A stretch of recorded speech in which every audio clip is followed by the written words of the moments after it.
Well, good morning and welcome to 30 Minutes to Better Business Results. This is a Business Wit production, and we started this program so that we could reach out and help the literally millions of others out there that have been sort of disenfranchised from the Great Recession, and then ultimately have drawn out and tried to start their own business, but don't necessarily have all of the tools and the information necessary. And this is a 30-minute program that allows us to see if we can't provide some value.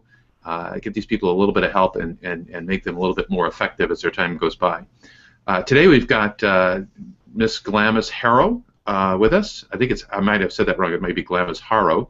And Glamis is with Columbia University in New York, and we connected on Twitter a little while back and have had several different conversations. I asked her to be our guest today. So Glamis, would you please share a little bit about yourself and the kind of things that you do and what you're encountering?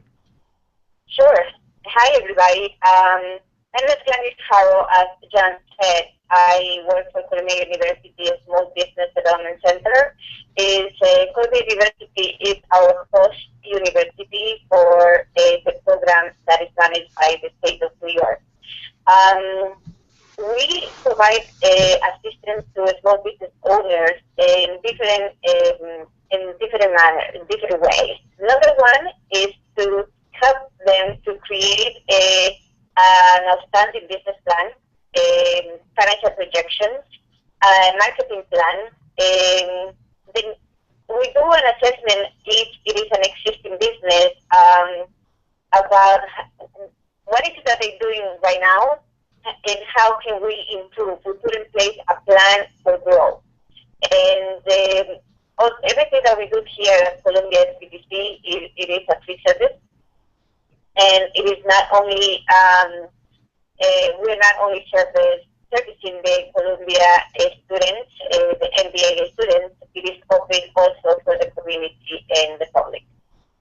Well, excellent, and that's kind of how we got together, is that we're both providing a little bit similar services, but we do it a little bit differently. And so thank you for joining us today. When we traded information, some emails a little while back, you had indicated that one of the biggest problems, challenges that you're seeing with the small business people in your small business owners in your area were essentially costs, things like rents, and what else would you have on that list? There actually business owners have been facing a number of difficulties. And number one is the informality of the business, the small business owner. Managing the business in cash is a weakness. They don't have access to capital. Most of the time it's because the personal credit history has been damaged due to the recession. They have lost their job, the business is not performing as they wanted. And therefore, they decided not to make payments on credit cards. The number one priority for them, of course, in New York City, is to pay the rent and sustain the family. The other thing that I have been looking into is the rent cost of storefronts. Here in New York City, that is an arm and a leg. Is a huge overhead for any business owner. Any business owner that do not prepare their business based on the numbers. Fair enough. And so when we look at those types of challenges, some of those things are a little bit beyond our control. We didn't get to decide to have a recession, right? We just have to deal with it. We have to react to it. And people have done the best that they can do. And it may or may not have been the right choice to take out loans and credit cards, et cetera, but be that as it may, it is what it is, and we're still got to go forward, right?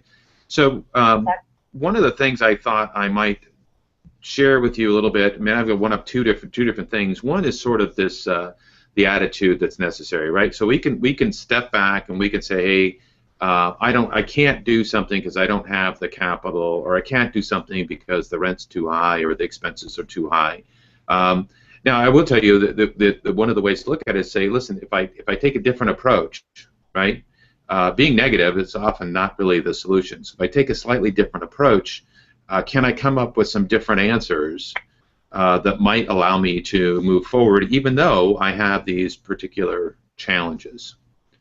So the first thing I'm going to show you is this thing called Victor Victim. It's really all about attitude. It's a very simple one. It was taught to me by Brian Tracy, and he's used it in literally thousands of different presentations, and I use it often for my clients. And it's really all about, what's the attitude that we have to have for success? Because again, we don't get to decide what comes in the door. All right. So I'm going to go to my little whiteboard right back there and draw this thing up, and then from that perspective, then we'll have a little bit of a discussion, and we can talk about where we might want to go from there. Does that make some sense?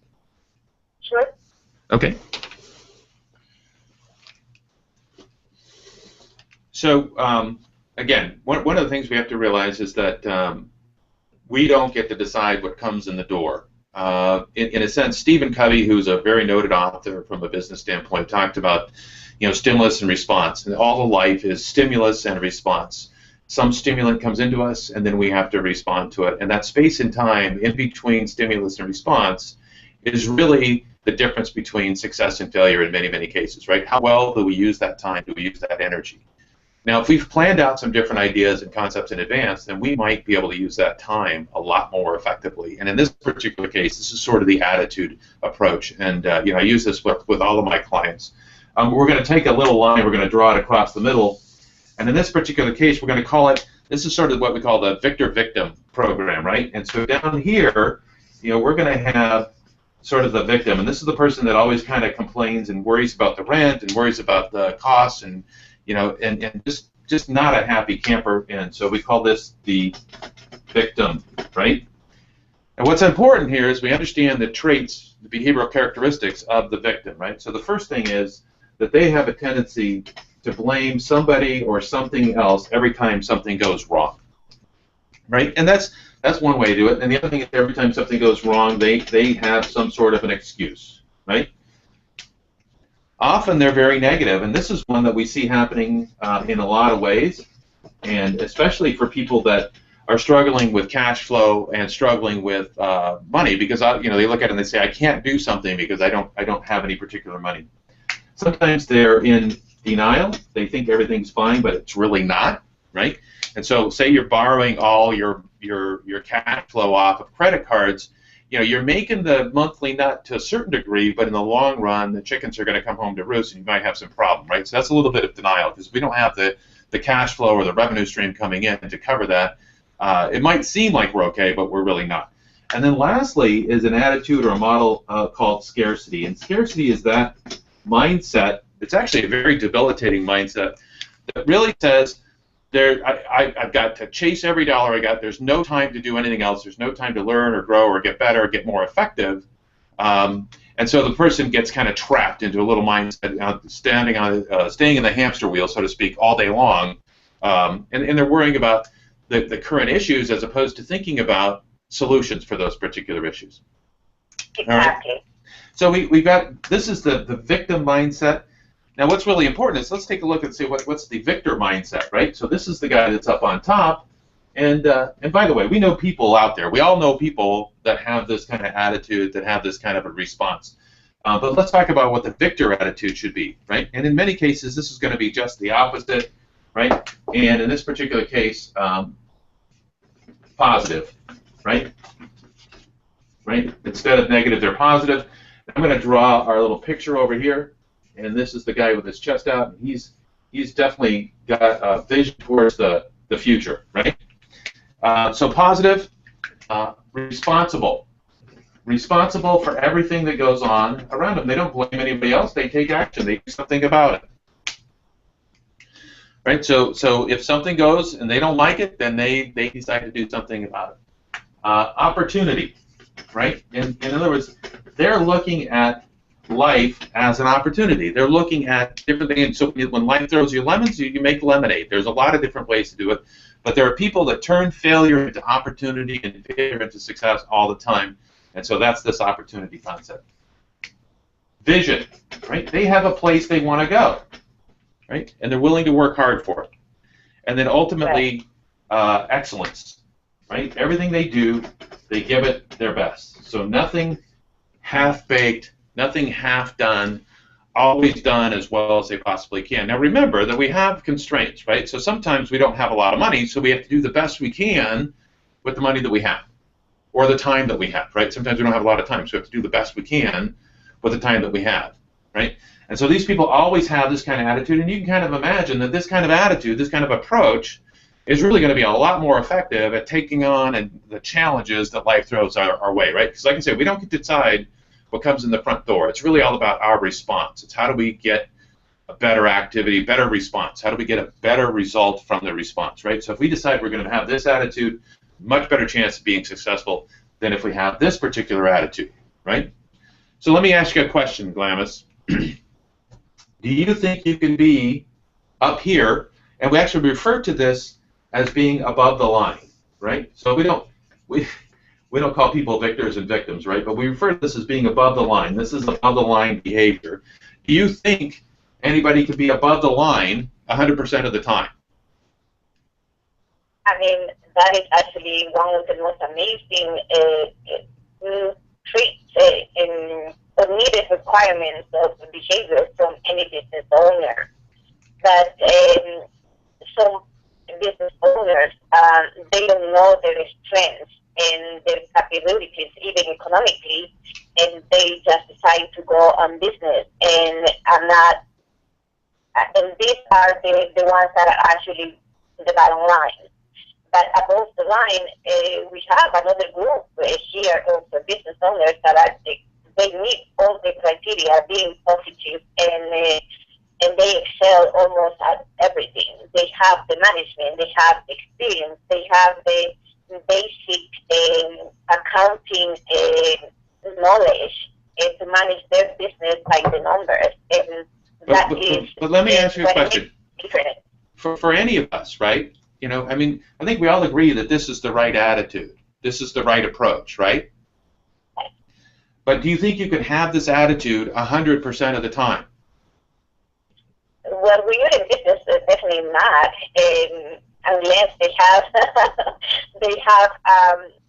all the corporation is in place with a system of internal controls and with many people working for the business as well, expertise, you know, and the business owner is capable of delegate duties to basically just do it, so the entrepreneur is able to focus in development. Well, but even if I have a team, even if I have a bunch of things going on, right? Life still happens, right? We don't get to decide when we get in a car accident or when we lose a big deal, right? Or when somebody gets sick, or any number of different things, right? And so because life throws us these challenges, occasionally we're going to slip below the line. Exactly, and what I said is that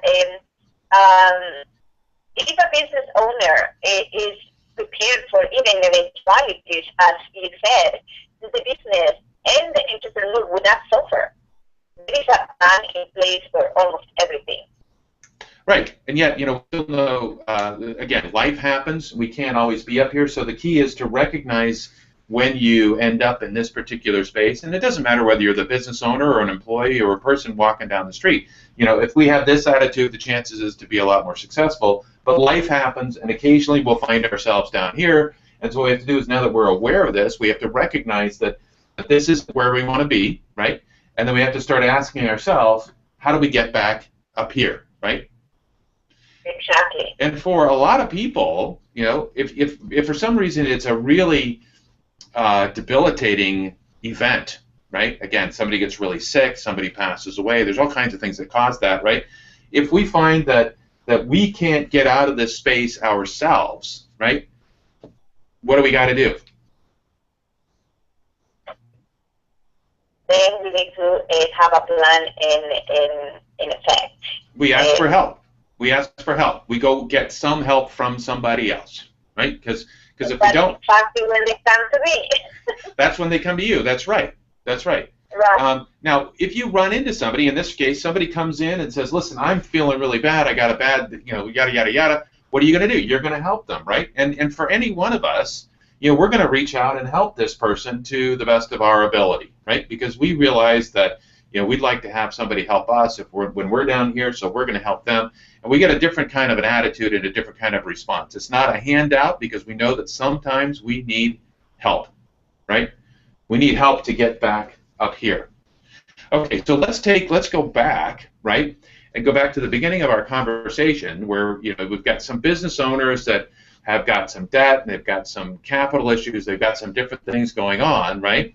Understanding this model right here, now I can sit here and I can moan and I can complain and I can say, look, there's not enough money and my credit cards, and I can worry and I can do all that other kind of stuff, and chances are I'm not going to make a difference, right?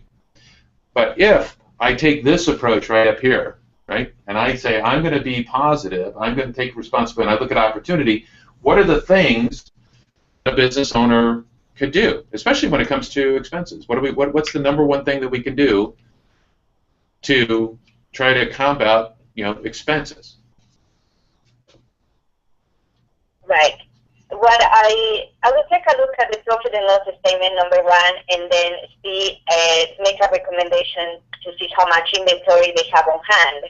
And if they have plenty of inventory to run the business for a month, I will ask them to stop buying. All right. Stop buying and focus on marketing the business in a better way. Stop buying and start selling, right? Because if we sell stuff, right, if we get more customers, marketing, whatever that turns out to be, we get more customers, we increase the revenue, right? And as long as we increase the revenue, then we can offset those expenses, right? And so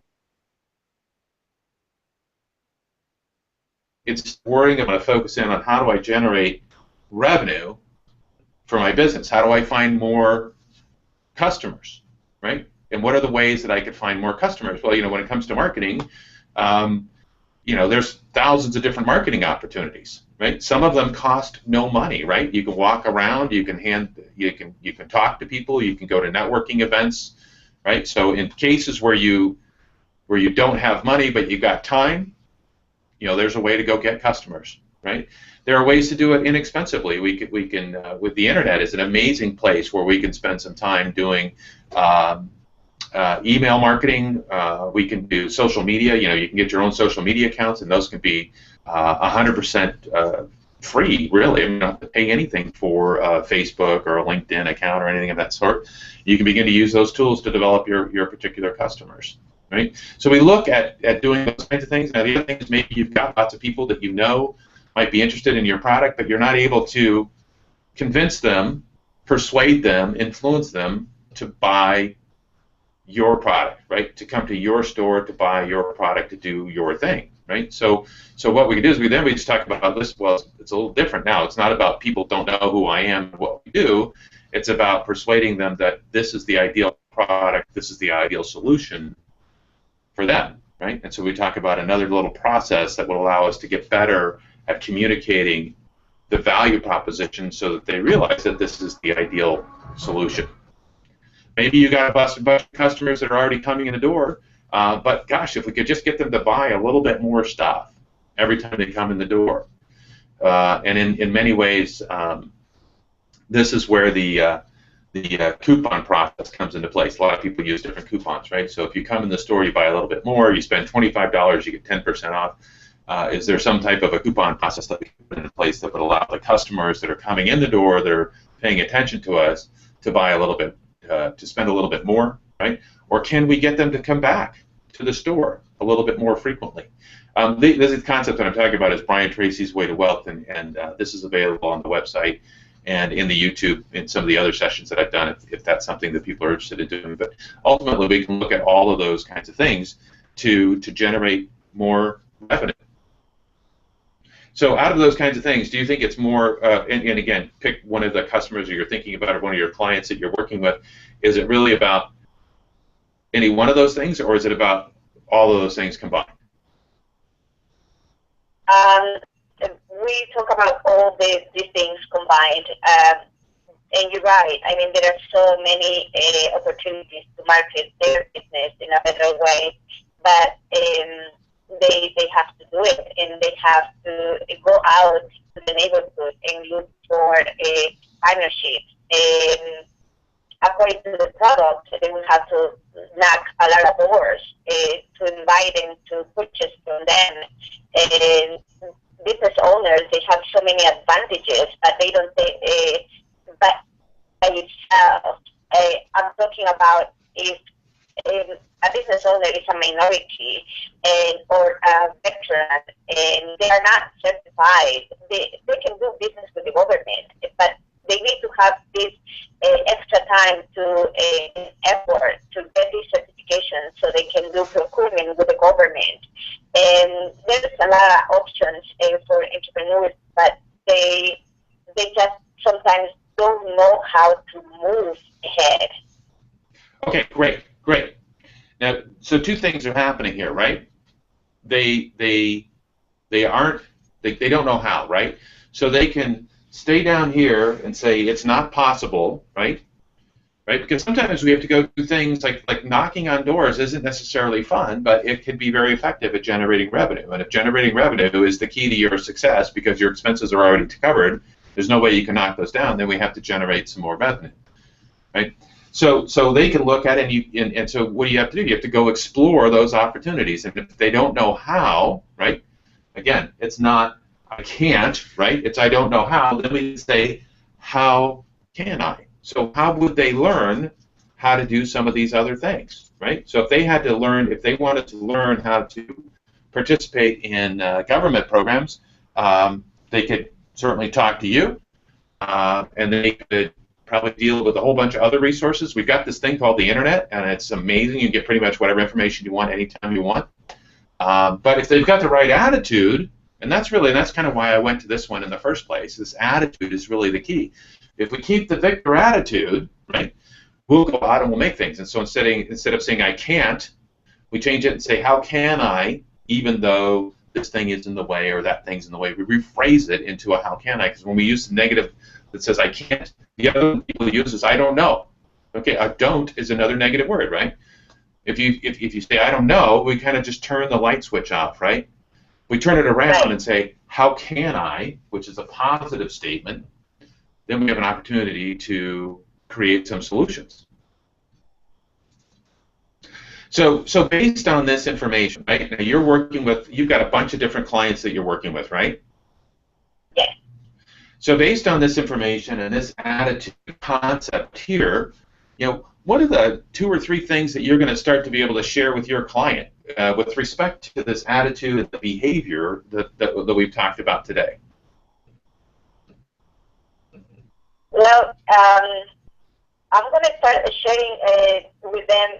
I mean, you brought up so many important points, and attitude is a key factor when you're managing a business. And responsibility, sure, they are responsible, and if they're managing their business correctly in their personal lives, they're being responsible. And if they are retaining customers, they're being responsible to the business as well. Looking for more opportunities, that would be the challenge that they have to seek, and that is not going to happen within the doors of the business. They have to go out and look for them. They're going to have to take some different avenues. They're going to have to try some different things so that they can be more successful. So even if, and again, nobody knows everything. That's not the way it works. But I mean, it's engage a service like you. It's talk to somebody like me or watch this particular show. There's all kinds of places you can go for that. But the key is if you stay down here and you say there's nothing we can do, right? Or if we just constantly worry about the state of affairs that we're in today, then we're not able to be in this role, right? And we're not able to take those next steps and generate better solutions. So Glamis, I really appreciate the time today, and we go about a half an hour here, and we're going to roll up the doors here in just a minute. But I wanted to ask you one other thing before we got it, because we got a couple minutes left, and one of the things that we find with people all the time is that they make ideas and they make commitments and they make promises, right? But they're sort of promises to themselves. how would you recommend that people, like I might say, listen, I listened to this show and I'm going to go out and I'm going to go reach out and try to talk to a bunch of new customers, a bunch of prospects in the next week. How do you hold yourself accountable? What's the best way to do that? Or have you experienced any of that? Sure. A proper follow-up is one of the key to be accountable for what you have offered, and be in contact, constant contact, and be available to either customers or to clients.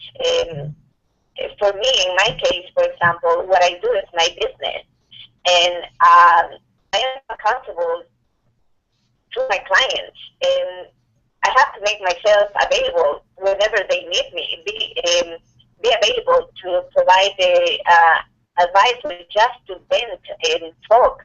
I am the person to call to. They call to vent, and sometimes what they need is just to hear it is okay. Just say yes or just say no to that situation. Make you more comfortable. When we come to be accountable, one of the things that we find with people on a frequent standpoint is that they have a tendency to give themselves a free pass, right? That free pass is this excuse model, right? I was too tired. I didn't feel quite right. I didn't want to go to the gym. Those are the things that we do. One of the things I recommend is to develop an accountability partner, right? Tell somebody else what your plans and strategies are, right? And ask them to hold you accountable, right? So one of the things I learned many years ago when I quit smoking, right? One of the things I read is, tell somebody else that you're going to quit smoking, right? Because if you just keep it in your head, it's really easy to, tell yourself, I'll quit tomorrow, I'll do something else, right? But when you tell your wife, right, and that's what I did, right, and then she holds you accountable, it's a lot harder. I mean, you can't just fool yourself and say, look, I'm going to do it tomorrow, right? You've got somebody else out there that's aware of what your plans and is helping you to get there. So one of the ways we do it, even if you say, look, I operate in this thing, I'm going to do these new things, right? Sometimes an accountability partner that we tell these things, that we share this information with, will help us to stay motivated and stay active and follow through on those ideas, concepts, and tasks, action items that we've identified. So, Glamis, I really appreciate the time. I really appreciate the interview. Thank you for joining us all the way from New York. Awesome. I really love the fact that we connected on social media, and I really love what it is that you're doing. I know that we're both providing a lot of good service to the community. Thank you. Any parting words? We're here to help entrepreneurs, and I love what you do as well. And technology is just amazing, and we're taking advantage of it, by providing this service to any person who can actually take advantage of what we know to do best, is providing the good advice to become to grow their business and to become sustainable. Well, thank you very much. For those of you that are interested, if you'd like to know more about Better Business Results, or you'd like to see past shows that we have, you can go to our YouTube channel. It's Coach John Witt. That's me. If you go to search YouTube at Coach John Witt, you'll see the Better Business Results channel and all of the different recordings that we've been doing over the last several months. If you're interested in contacting me or having another discussion or deeper discussion in that particular fashion, you can reach me at businesswith.com, and my telephone number and email address are there on the screen. Thank you very much, and make it a great week. Okay, thank you.